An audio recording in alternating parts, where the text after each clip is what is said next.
What's up, guys? Welcome to a new episode of the Guru Podcast. I got some great basketball content for you guys. Are you ready? Let's go.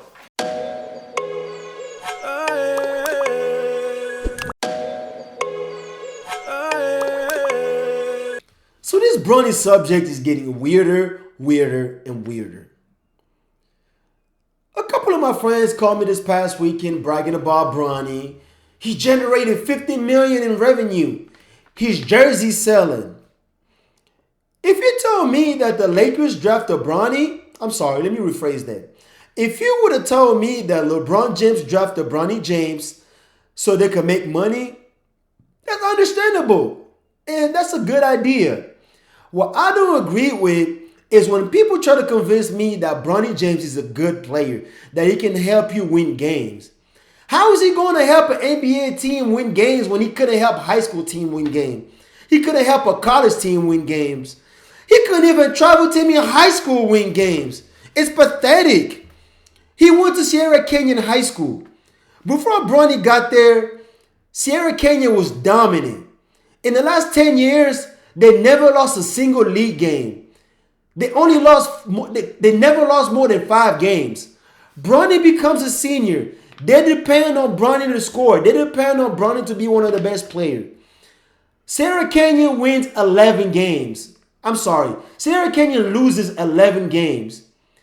They lose 3 league games when they never lost any in the last 10 years.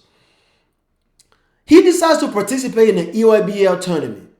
The EYBL tournament is a tournament hosted by Nike where all the top high school players play. His team never wins a single game.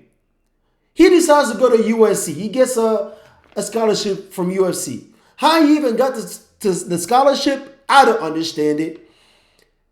The previous year before Bronny got there, they won 22 games. Bronny gets there, they win 15 games. And what you're starting to see is that every team this kid participates in, they either regress or they underperform because they're always over-evaluating his talent. He's not as good as they think he is. I just don't understand it. I'm watching him in the summer league. He's averaging 8 points, 35% from the field, 15% from threes. He's giving me flashbacks of Russel Westbrook in the league. What is he good at? His plus minus is -10.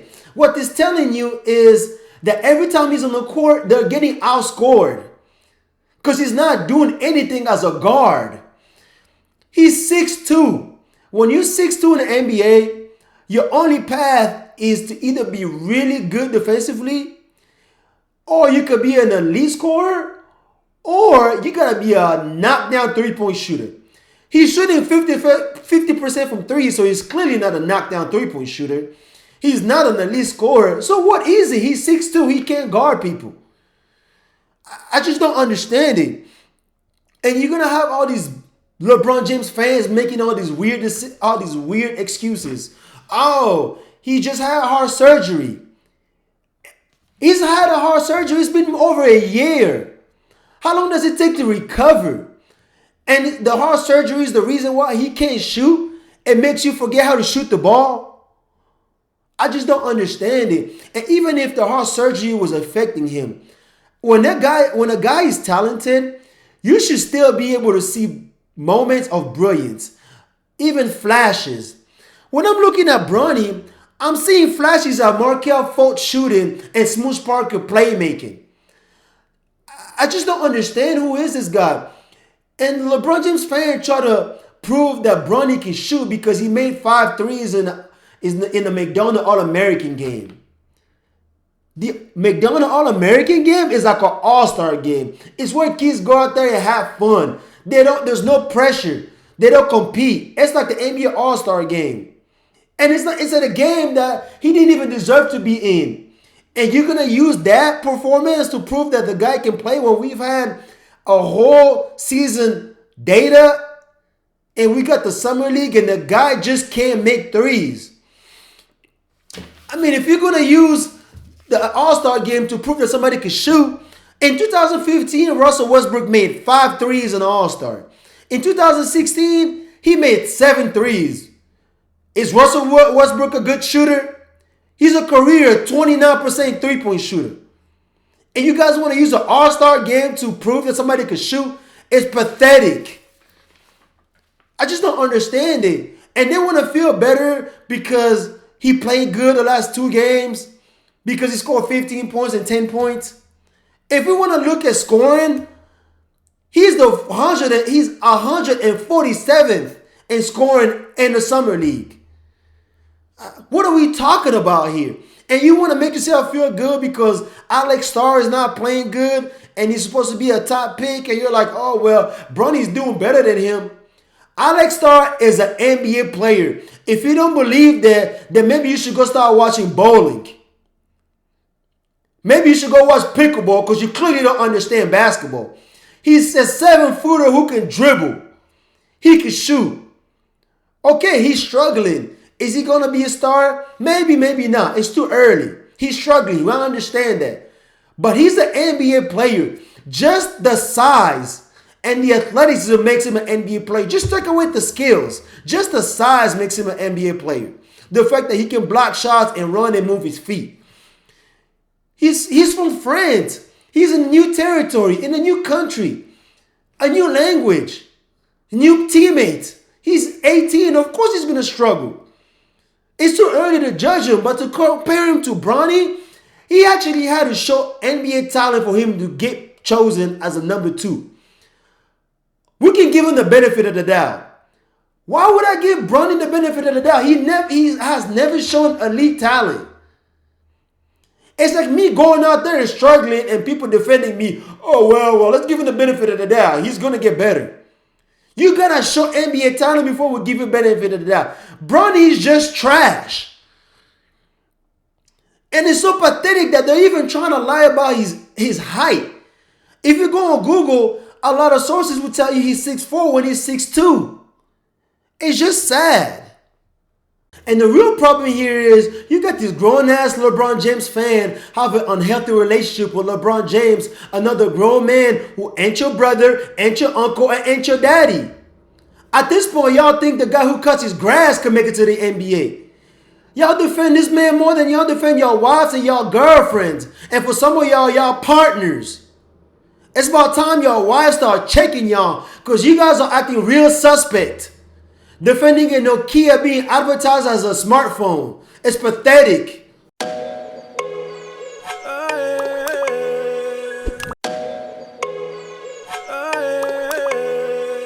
In your life, sometimes you need to know the pecking order of things around you. Sometimes you need to know where you are in the food chain so you know what to do to get up in the food chain. When I went to college, I knew I couldn't mess around. I know I didn't have the luxury to have fun and do all the things that other Americans could do. Because the reality is, Africans, the retirement of our parents is on our heads. They depend on us. They don't have retirement plans where we come from. They don't have Social Security. So when they get old, it's up to us to take care of them. So when I went to school, I knew that I had to work harder than an American. And I embraced that. So I knew where I was in the pecking order. I knew where I was in the food chain. I knew what I needed to do. And sometimes these WNBA lose sight of where they are in the pecking order. They don't understand where they are in the food chain of sports, that they're at the bottom. Caitlin Clark and Sabrina turned down the opportunity to be in the three-point contest. For a league that hasn't made profit since its creation, and they actually got some steam where people are talking about them. Angel Reese and Caitlin Clark just brought this new vibe that has transformed the league, basically. I can't believe they would turn down this opportunity. I just don't understand it. This could have been an epic battle. That could have made us want to watch this even more next year. Because these are two of the best shooters in the league. And they're very popular. And it's something that we were all looking for. And instead, they disappointed us. And I just don't understand it. I feel like these girls don't understand that at the end of the day, we're never going to watch the WNBA because of the quality of basketball.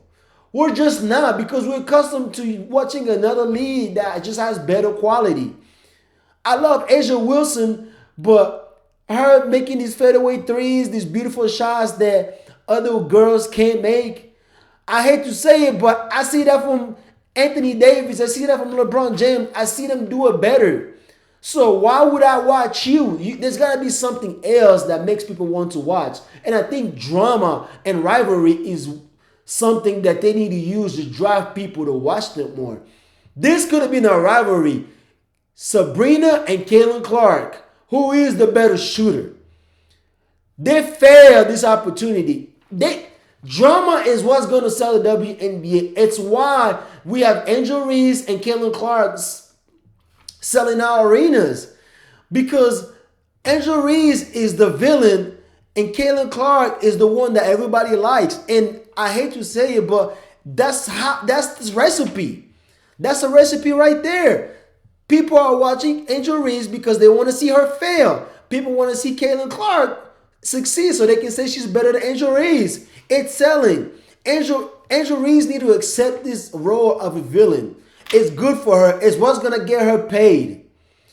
So these women turning out all these opportunities to grow the league, I just think it's pathetic. They don't understand that they're at the bottom of the food chain and that they need to do more work to get people to watch them.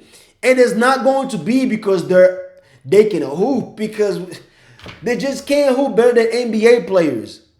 And I'm sorry, it's gotta be something else that drives us. And rivalry and drama is the recipe. Until they understand that, they're gonna have issues with making.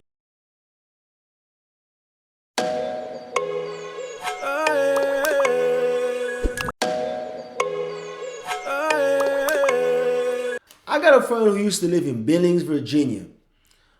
One of the worst places you could possibly live in America. It's boring. There's nothing to do. No bars or weird bars. No clubs. A lot of outdoor activities. I'm 145 pounds. I don't need more walking. I need more eating. And every time I go there, I always remind him of how horrible that city is. And I remember he would get so mad because I would talk down on his city. And I found that reaction very, very strange. Why are you getting so emotionally invested on a city that's not yours? You don't own it. Your father is not the mayor.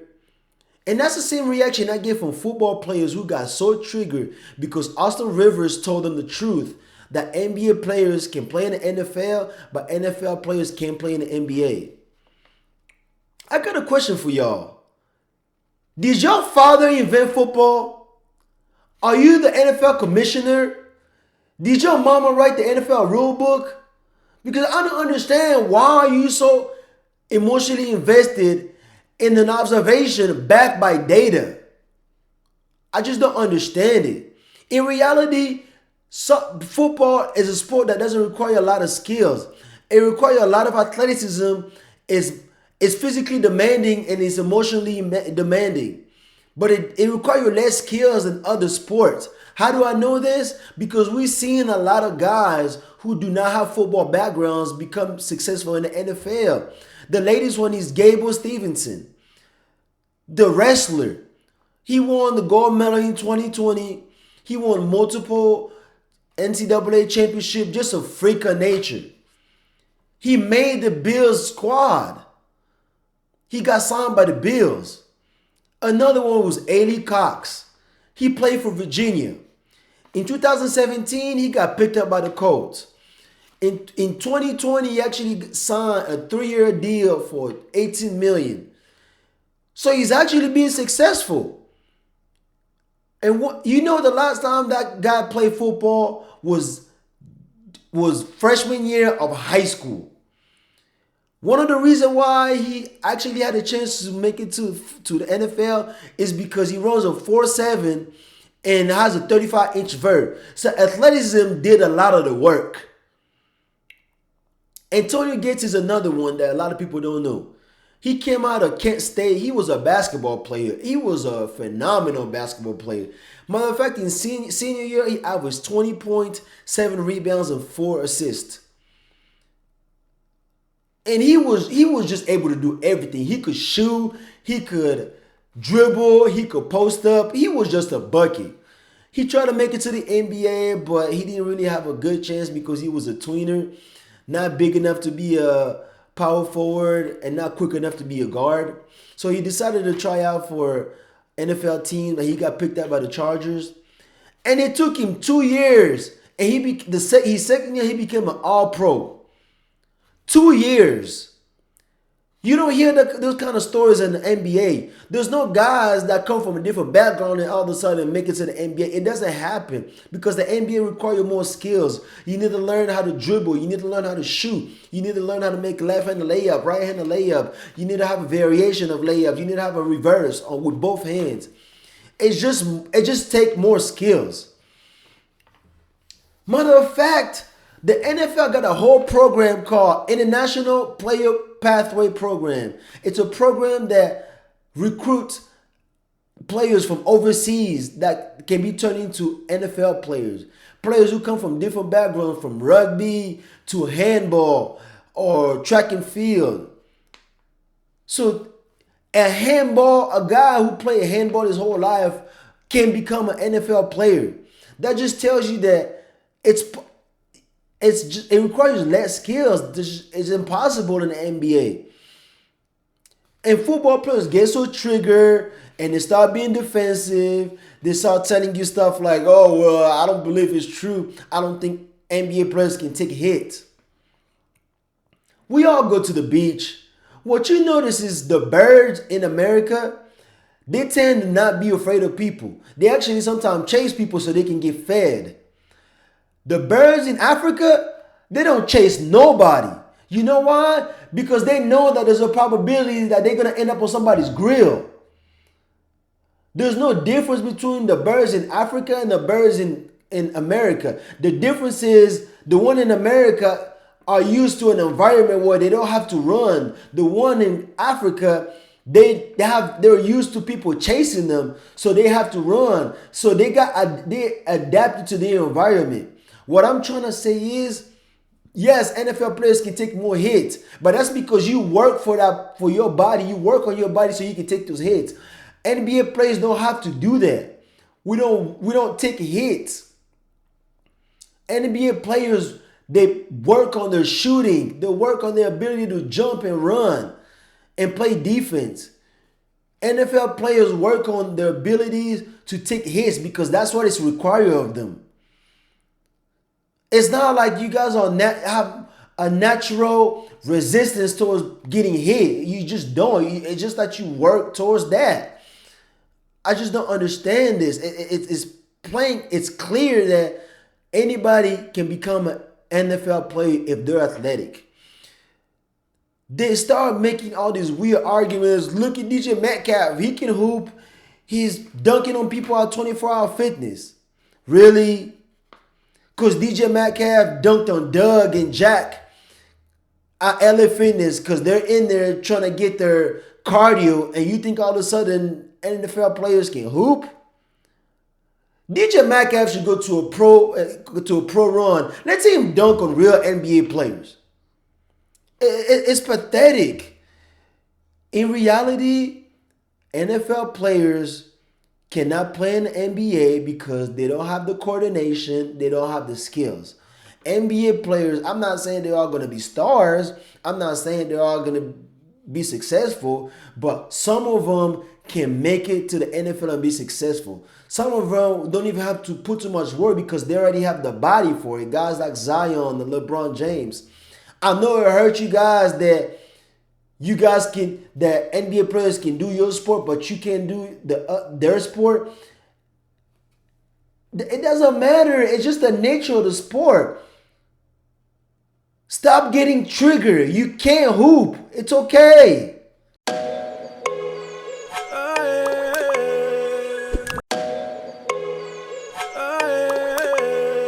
You ever heard the saying, there's no smoke without fire? That's what we're getting from Kaleb Williams and the Chicago Bears. There's all the reports coming out saying Kaleb Williams made these crazy demands during the contract negotiation. He doesn't want to get franchise tag. He wants equity. Matter of fact, he doesn't even want to get drafted by the Bears. He wants to get paid through an LLC so he can save money on taxes. I think the whole he doesn't want to get drafted by the Bears was basically a negotiation tactic. I think he knew he was coming to the NFL and he was basically telling them, hey, I got the NIL money. I could have stayed, but I'm coming in. So when I come in there, I need you to treat me like a king. What he really meant was he wanted to be treated like a queen. He wanted his locker room decorated in pink with Barbies. And so this was a whole tactic. But as far as the crazy negotiation demands, I'm not surprised that the LLC and never wanted to get a franchise. I'm not surprised. Look, you told this kid he's the best prospect coming out of college since Andrew Luck. He's the next Patrick Mahomes. He was basically a star before he even got drafted. Before this year, he was already a star. Everybody knew coming out. Everybody knew 2 years ago that he was going to come out and be the first pick. He's worth $3 million. He got money. He's not coming in like a normal rookie that's just looking to sign a contract because he wants to get paid. He's already rich. He's probably richer than the GM that he's negotiating with. And so, of course, he's going to feel powerful. You told him who he is. He's the greatest. Of course, he's not going to be the regular rookie that just wants to get paid and sign a quick contract and start getting paid. In reality, the whole tactic with telling them I don't want to get drafted, this is leading up to all this. He knows that the Bears have a history of having bad QBs. So that means that they need him. They need this to hit. They don't want any problems. They need Kaleb Williams to be a successful quarterback. Otherwise, it just looks bad on the organization. And he's going to make these crazy demands. He's swinging to the fence. He was never going to get the whole franchise tag. He's never going to get that.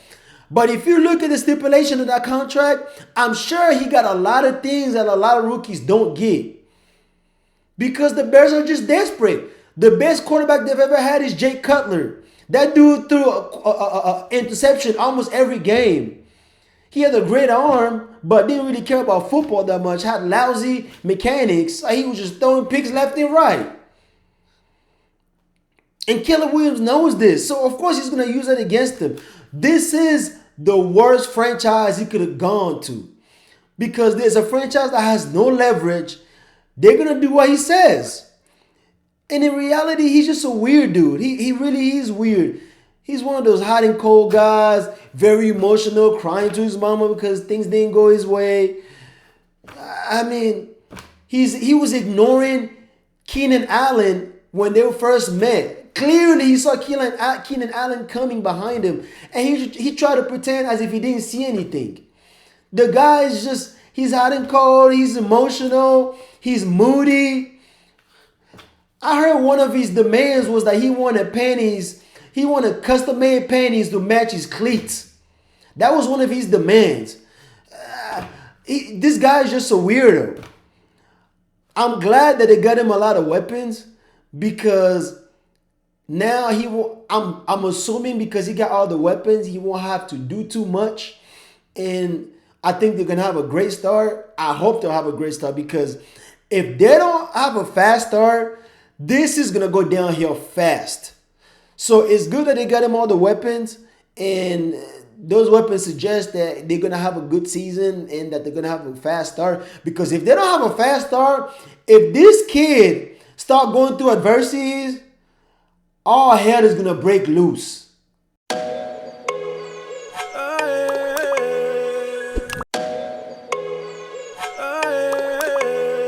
So I was watching Conor Mcgregor the other day on the podcast talking about his current deal, how he only had 2 fights left and how he was going to come back at the end of the year and why he didn't fight last month.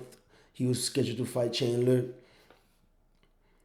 It's funny because it made me think about all the time he made fun of other fighters who pulled out of fights because of injuries. The famous one was Dos Anjos when he pulled out in 2016 fight.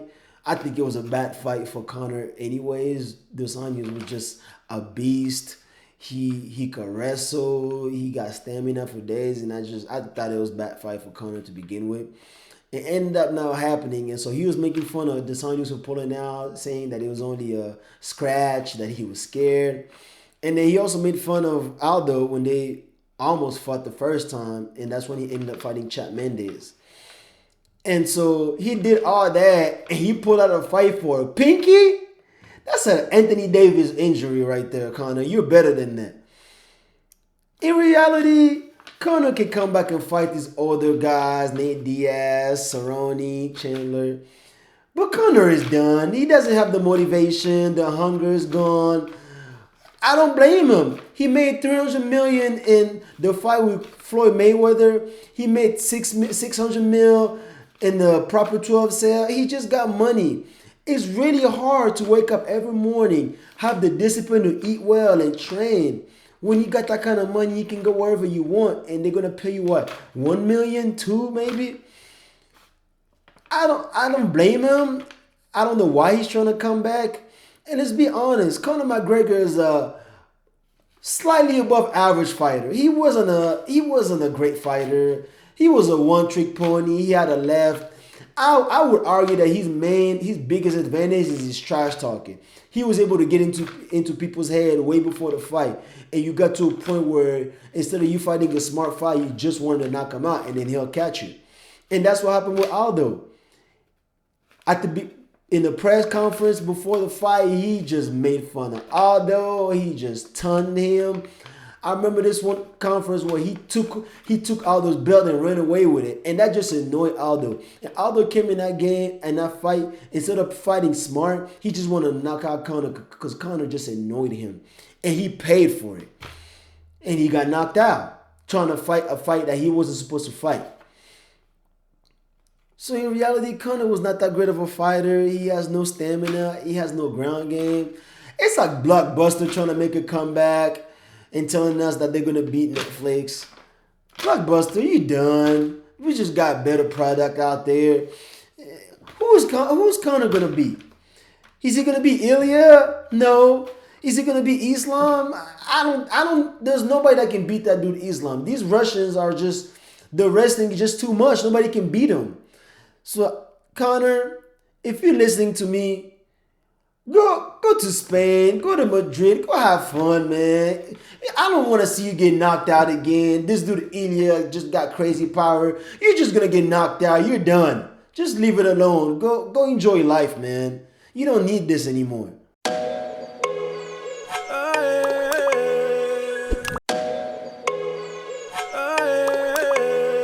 As you can tell from my jersey, I'm a Denver Nuggets fan. I bleed blue. Denver Nuggets, Los Angeles Chargers, and for soccer, Marseille. But before I talk about this segment, the Denver Nuggets and Russell Westbrook, I want to go ahead and apologize to everybody, especially the Lakers fan. I feel like we've been dominating you guys and we've been abusive, just deboing and taking your souls every playoff. And I want to apologize. I don't think it's right, and I'm sorry. We were dominating everybody until we met Minnesota, and Michael Porter just forgot how to play basketball. In reality, we were a really good team. We could have beat anybody last year except Minnesota and probably not Boston. We just didn't have a bench. Our bench was pathetic. How can you have a bench when you got 45 years old Reggie Jackson running the show and a guy like Bron? This idea that Bron is good because he won on every level he's ever played in. Just because you got a guy who has been lucky to play in talented teams and got to win does not make him good. Bron is not a good player. If he wasn't playing for the Denver Nuggets, he'll be a G League player or a bench warmer at best. I don't know what he's good at. He's a guard who can't really pass, who can't really shoot, has literally no handles, has no moves. And this is the guy we were counting on to score.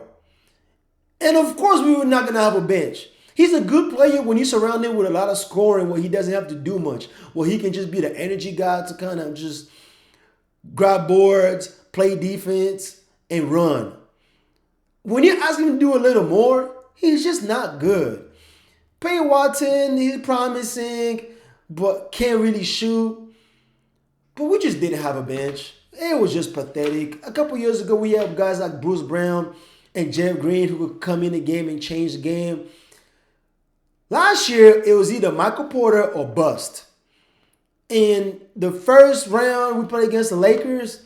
He looked unstoppable because they had nobody to guard him. We played against Minnesota. He showed his limitation. Outside of shooting, he can't do much. And so we got Russell Westbrook. It hasn't been made official yet, but we all know he's coming to Denver Nuggets. I'm sure Michael Malone and the GM got together and they were thinking about some of the weaknesses we had. Obviously, the bench is the biggest one. And they were like, you know what? We need a leader. We need a guy that can score, a veteran that can come in and just make a immediate impact. And Russell Westbrook was available. I get the idea. We were bad.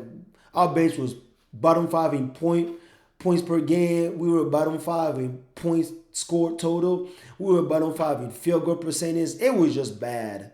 And I'm guessing they're thinking Russell Westbrook will help. I'm not sure how much help he can be. If you look at his stats last year, he was just kind of there. He averaged 11 points, 5 rebounds, and 4 assists. If you just look at those numbers, you're like, yeah, he's going to score. He's going to get people open. When you start looking closer, if you start looking at the efficiency, you start noticing that he's Bronny Sr. That's what he is. He's low in the 40s in field goal percentage. He's high in 20s in three-point percentage. I just don't. I don't see it. I don't understand what they're thinking. I'm guessing they got together with Jokic and asked for his opinion. Supposedly that was Jokic's idea, actually. He's probably thinking, well, I'm a great passer. I get doubled a lot, and Russell Westbrook is a really good cutter, so I'll be able to find him a lot. It's like when you go to a bar and you see this beautiful girl, curvy, nice dress, and you start thinking about her, and you got this idea on how you're going to approach her, how everything is going to go. Then you go up to her and you start talking to her. Then you realize she got 4 kids and 2 baby daddies, and one of them is on death row. That's what is happening here. They got this idea on how Westbrook is going to fit with the Denver Nuggets, and it's not going to go how they're planning. He can't shoot. He's going to eat up a lot of space. He's going to average 4 turnovers. We were already top 10 in turnovers as a team. This guy is going to turn us into a top 5. I just don't get it. We lost KCP. Russell Westbrook can't replace that. KCP was one of the best defenders in the world. He was a 40% three-point shooter, which is really hard to find. A guy that can play defense and shoot 45%, that's the ideal 3-and-D guy. And he's gone, and we're not going to be able to replace him with Russell Westbrook. I'm not sure what his impact is going to be. I don't even think he's going to be happy. He's going to be in Denver. It's cold. He can't wear dresses like he was in LA. His impact is going to be maybe increase the number of air balls of the team. Other than that, I just don't see his impact. In reality, it's not looking good for the Denver Nuggets. Minnesota got better. The Thunder got better because now they got a big man and they got all these guys who got more experience now. And the Denver Nuggets just didn't do much. We drafted Holmes, who's already out on ACL, I'm guessing. Struthers, he's showing potential. Payne Watson, he's showing potential. For us to be able to maintain the level that we have been in the last 2 years, some of these bench guys got a hit. Payne got a hit. Struthers got a hit. But the biggest one is Michael Porter. Michael Porter, people might think he's a good player, but he has really been a disappointment. For a guy that was considered the next Kevin Durant, that he should have been a number 1 pick if he didn't have a back injury, he's pretty pathetic. Outside of shooting, outside of catching his shoot and finishing because he's 6'10", he can't do much. He's just limited. He can't dribble. He can't even run a pick and roll. I mean, all you have to do is go watch Klay Thompson. Learn 2 or 3 of his moves. He just has nothing outside of shooting. That's why they were able to shut him down. So if Michael Porter doesn't hit, I think we're in trouble. I don't think we'll be able to replicate the dominance that we have seen for the last 2 years. And I don't think Russell Westbrook is going to do much.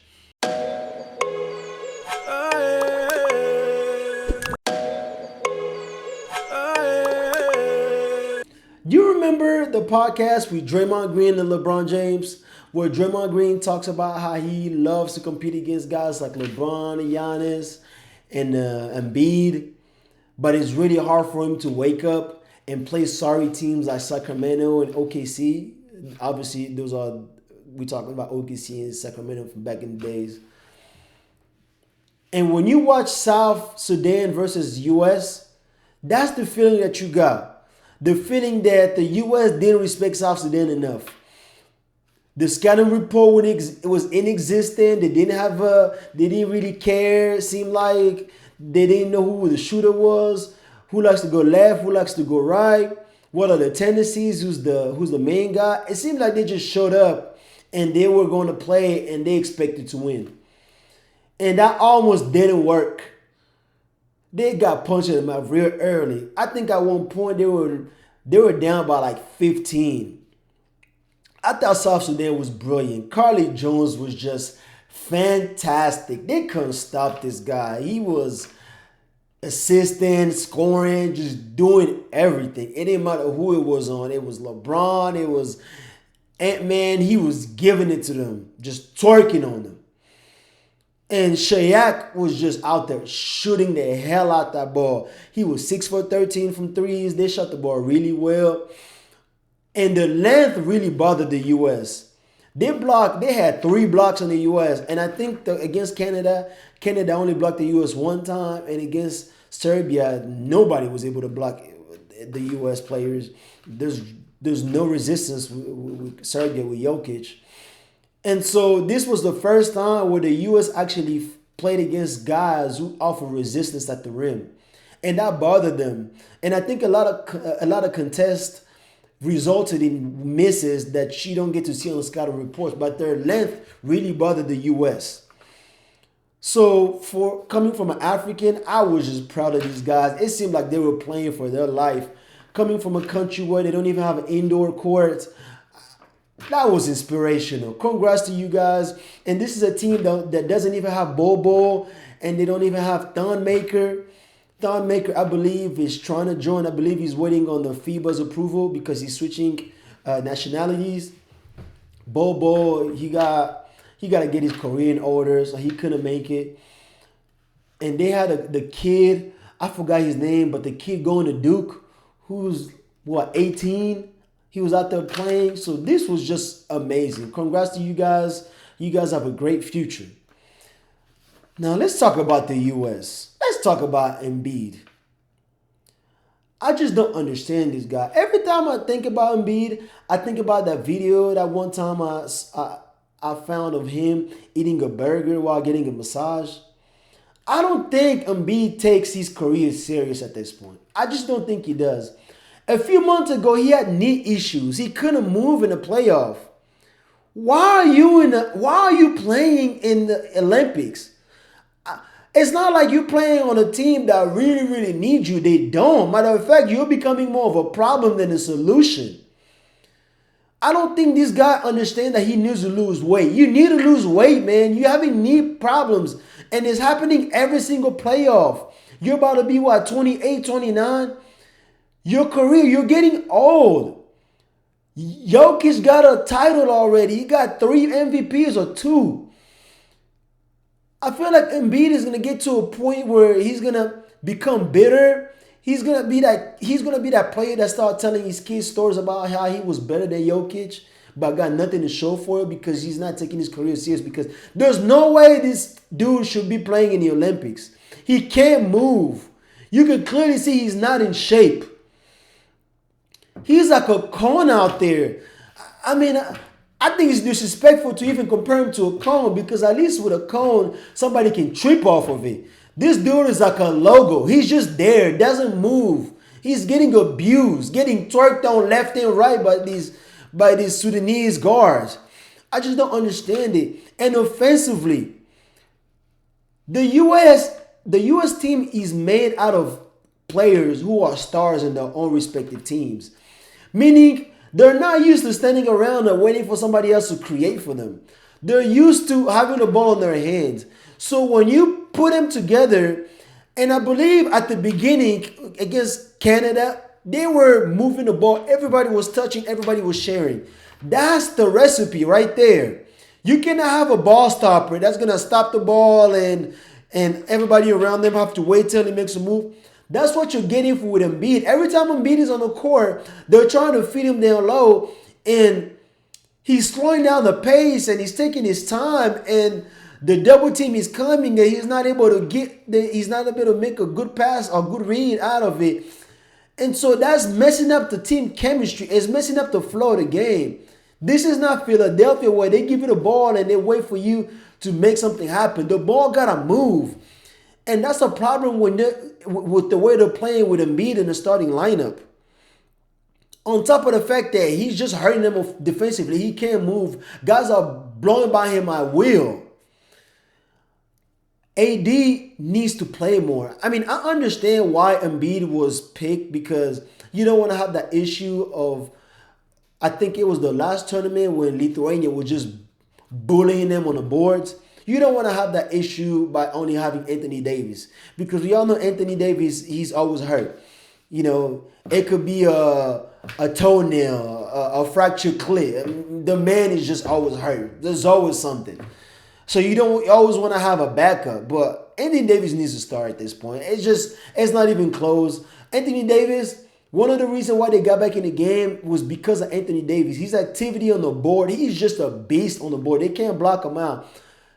Another thing is, every time he got the ball in the paint, he made quick moves. It wasn't like Embiid trying to scan. He got the ball, quick move. It was either a pass or a spin move. He was making quick decisions, and so the ball wasn't just sticking and not moving around. And he gives them more defensive flexibilities, because when he's out there, they were able to switch. And I can promise you, if you watch that second half, every time Carly Jones got switched on with Anthony Davis, he was strapped. He couldn't do anything with AD. The man, he gives you space, do whatever you want, because he still got the length to challenge the shot. So he was just a beast out there. I mean, at this point, it's not even a question. It's not even a debate. Anthony Davis is a better fit. He's not a better player, but he's just a better fit for this team. So Steve Kerr got to make the move. And man, talking all this big talk, talking about how he was going to be the number one option. LeBron just showed you're not ready, bro. You're not Michael Jordan. The media filled you with nonsense. You're not Michael Jordan. LeBron is still a better player than you. You're upcoming. You're going to be a great player, but you're just not there yet, because you was out there shooting bricks. But overall, I don't take too much out of this. I think the U.S. is going to be fine. I actually think it's an advantage that they're going through all this adversity, because they're going through all this adversity, they're able to find the weaknesses. They're able to see what they're not doing right. And so it's going to be hard to catch him slipping later in the tournament. It's just going to be hard to surprise him, because now they're awake. Now they're not going to take any team alike. And so I think the U.S. is going to win. I don't see any team challenging them. But Embiid got to go to the bench. It's just that simple.